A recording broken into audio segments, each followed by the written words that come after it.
मकर राशि वालों, जीवन में बदलाव आप खुद लाते हैं, आपकी मेहनत खुद लाते हैं। आपको भाग्य का साथ मिलने लगे तो आप और तेज़ गति से तरक्की करते हैं, लेकिन मेहनत तो आप ही करते हैं। आपके बदले में मेहनत कोई दूसरा नहीं करता है। यहाँ देखिए, आपके भाग्योदय का कारण बनने वाला है कुछ ग्रह।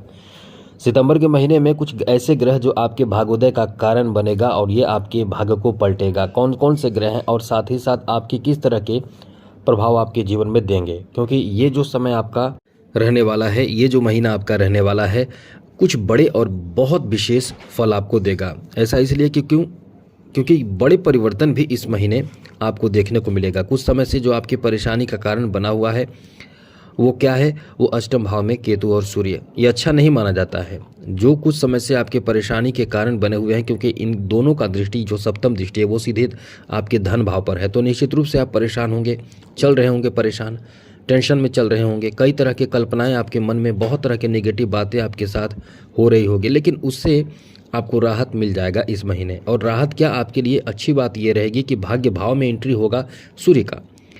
ये जब भाग्य भाव में एंट्री करेंगे तो निश्चित रूप से आपका भाग्य, जो सोया भाग्य है, जो विपरीत प्रभाव दे रहा है, वो आपके ऊपर प्रभाव भी बहुत अच्छा देगा और सोया भाग्य को जगा देगा। साथ ही साथ कई अच्छे स्थिति, अच्छे परिणाम इस समय आपको प्राप्त होगा। तो चलिए, हम आपको विस्तार से समझाएंगे, बताएंगे, लेकिन उससे पहले एक बात जरूर कहेंगे कि चैनल को सब्सक्राइब कर लीजिएगा, जिससे कि आप नवीन जानकारी डेली प्राप्त करते रहेंगे। मित्रों, एक बड़ी बात आपके लिए यह है कि आपके दशम भाव पर दृष्टि है गुरु की। ये बहुत अच्छी बात कही जा सकती है। और धन भाव पर गुरु की दृष्टि भी है और साथ साथ सूर्य की भी दृष्टि पड़ेगी। तो सूर्य गुरु जहाँ देखेंगे, एक जगह देखेंगे, उस जगह पर ऐसे एनर्जी उत्पन्न करेंगे, ऐसे एनर्जी जिससे कि समझ ले कि तूफान की तरफ भाग्य को चमका देगा। ये आपके मतलब कह सकते हैं कि जो सोया हुआ भाग्य है, जो किस्मत एकदम साथ आपको नहीं दे रहा है, जिसके लिए आप तड़प रहे हैं, जो चाहते हैं वो नहीं मिल रहा है। चलिए, सितंबर का महीना तो कुछ अच्छा आपको करेगा ही, तो यही हम आपको विस्तार से बताएंगे। क्योंकि आपके तृतीय भाव में शनि वक्री अवस्था में है, राहु द्वितीय भाव में है, धन भाव में है, और राहु द्वितीय भाव में है। राहु पर दृष्टि किसकी है? गुरु की है। राहु पर दृष्टि किसकी है?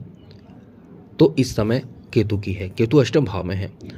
अब ऐसे में ये महीना कैसा रहने वाला है, ये आपको बताएंगे। साथ साथ सबसे पहले ये भी आप समझ लीजिए कि जो परिवर्तन होने वाले हैं वो क्या होने वाले हैं। तो वो परिवर्तन जो होंगे वो आपके लिए 2 सितंबर को ही बेहतर परिवर्तन होंगे, क्योंकि आपके धन भाव में बैठा राहु, जो मृत अवस्था में है, वो जागृत हो जाएगा 2 सितंबर से।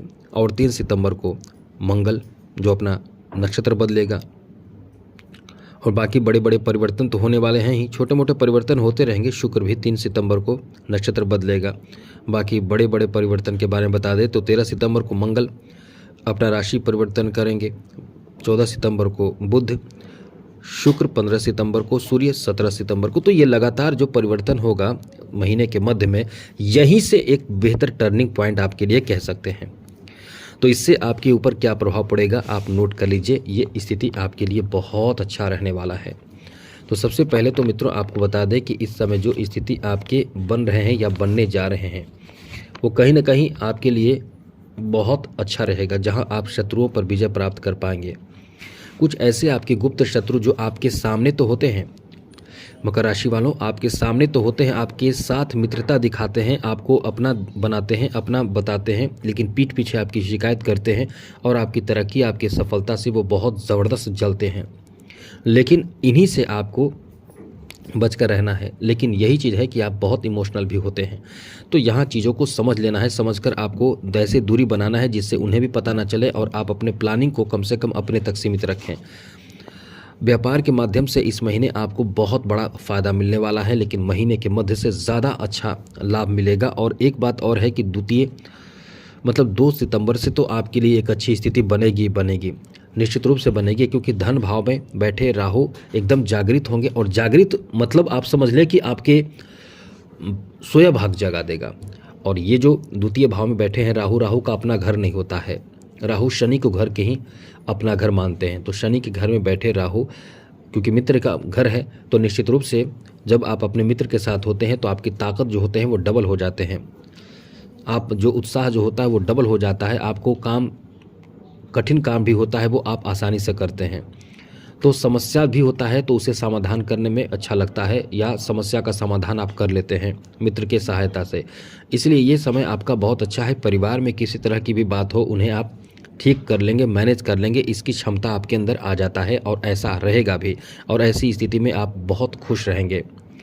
साथ ही किसी तरह का प्रॉपर्टी, किसी तरह का धन आपको मिलने की भी संभावना बन रहे हैं, जो आपके लिए प्रॉपर्टी में इजाफा कराएगा, धन में इजाफा कराएगा। तो धन में इजाफा का भी बहुत अच्छा समय है। साथ ही साथ अच्छी बात यहाँ ये भी है कि आपने यदि किसी से कर्ज लिया है, किसी से पैसे लिए हैं, तो वो कर्ज आप वापस भी कर पाएंगे। और निश्चित रूप से कर्ज जब वापस आप करते हैं तो आपको बहुत बड़ी राहत मिलते हैं। तो ये बड़ी राहत यहाँ आपके लिए कह सकते हैं। साथ ही साथ इस महीने आपको बता दें कि आप कहीं ना कहीं कुछ बड़े चीज़ों में पैसे लगाएंगे, बड़े चीज़ों की खरीदारी, जैसे कि बड़े सपने आपके हैं, कोई बहुत महंगे गाड़ी खरीदने का, कोई बहुत महंगे चीज़ों की खरीदारी का, घर आदि बनाने का, या घर खरीदने का, या ज़मीन खरीदने का, या कोई भी ऐसे बड़ी चीज़ों की खरीदारी का। तो इस समय कहीं ना कहीं आप उलझन में तो होंगे, बहुत तरह की उलझन आपके साथ होगी, लेकिन अंततः उन चीज़ों में आपको सफलता भी मिल जाएगा। उन चीज़ों में सफलता आपको मिल जाएगा। इसलिए कह सकते हैं कि ये आपका एक बड़े सपने पूरे करने वाला समय कहा जा सकता है। यहाँ तक कि सबसे बड़ी बात यह है कि आपके नौकरी आदि के लिए बहुत अच्छा समय रहेगा, और नौकरी प्राप्ति एक बड़ा सपना भी होता है, तो ये नौकरी प्राप्ति कराएगा ऐसा समय है। इसलिए यहाँ भी आपके बड़े सपने, जो नौकरी का सपना हो, उच्च पद का सपना हो, सरकारी क्षेत्र में सफलता का सपना हो, वो पूरा हो सकता है। इसलिए ये बहुत बड़े सफलता की ओर आपको ले जाएगा, क्योंकि देवगुरु बृहस्पति जब दशम भाव को देखते हैं तो ये नौकरी भाव है, ये रोजगार भाव है, ये काम का भाव है, ये बिजनेस का भाव है, ये व्यापार का भाव है, ये कर्म का भाव है। जहाँ गुरु देखते हैं वहाँ बहुत ज़्यादा लाभ होता है। तो ये गुरु की दृष्टि, पंचम दृष्टि सीधे दशम भाव, रोजगार भाव पर है, तो नौकरी आदि प्राप्ति का बहुत बड़ा संभावना, बहुत महत्वपूर्ण समय है, बहुत बड़े संभावना इस समय बन रहे हैं। तो ये आपका बहुत अच्छा समय है। साथ साथ मित्रों, जॉब का बहुत अच्छा संभावना है, तो इसके लिए प्रयासरत आपको रहना पड़ेगा। ट्रांसफ़र चाहते हैं, जैसे कि आप चाहते हैं अपने होम टाउन में ट्रांसफ़र, तो इसके लिए अपडेट रहें। कोई बड़ी अच्छी खबर आपको इस समय प्राप्त हो सकता है। ये पूरा महीना अच्छा है, ऐसा नहीं कि ये शुरुआत से ही अच्छा महीना आपका साबित होगा। इन मामलों में आपको बहुत ज़्यादा फ़ायदा मिलेगा। आप अपने मनपसंद के जगह पे ट्रांसफ़र करा सकते हैं और आपको बहुत ज़्यादा खुशी महसूस होगी। इस महीने आपके लिए अच्छी बात ये भी रहेगी कि कहीं ना कहीं आप इस महीने शादी आदि से संबंधित प्रपोजल भी प्राप्त करेंगे। यदि आप बहुत समय से कुंवारे हैं और चाहते हैं कि अच्छे रिश्ते प्राप्त हो, तभी जाकर शादी करेंगे। मतलब हर इंसान चाहता है कि जब तक कि बेहतर रिश्ता ना प्राप्त हो तब तक शादी नहीं करेंगे। तो इस महीने के मध्य से पहले ऐसी स्थिति बनेगी कि आपके लिए अच्छे रिश्ते प्राप्ति के सुंदर सा योग है। बहुत अच्छे रिश्ते प्राप्त हो सकते हैं। शादी के बंधन में बंधने से संबंधित कोई सूचना, मतलब एक बात बनेगी। आगे आपको बता दें मित्रों, इस महीने आपके लिए बड़े फ़ायदे की बात यहाँ ये भी है कि आप कहीं न कहीं संतान से जुड़े कोई बड़ी खुशखबरी प्राप्त कर सकते हैं। संतान की तरक्की, सफलता, जॉब, शादी, विवाह, इन सब चीज़ों से संबंधित कोई बड़ी खुशखबरी प्राप्त कर सकते हैं। इसलिए कह सकते हैं कि ये महीना आपके संतान से जुड़ी कोई बड़ी खुशखबरी भी देने वाला है।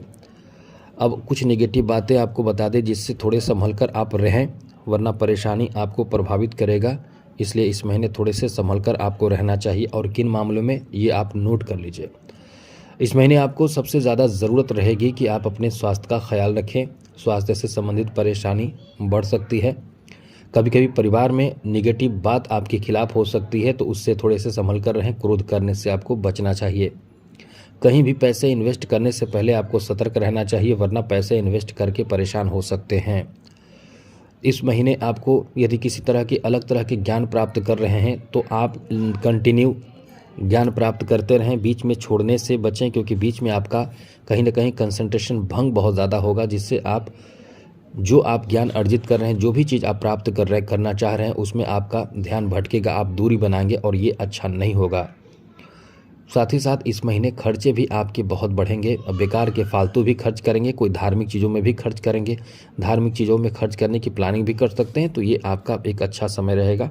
जहां आपके लिए अत्यंत ज़रूरी चीज़ों पर खर्च भी होंगे। तो खर्चों पर हिसाब से खर्च करें, खर्चों पर नियंत्रण भी बनाए रखने की कोशिश करें तो सब अच्छा रहेगा। तो आज के लिए इतना ही।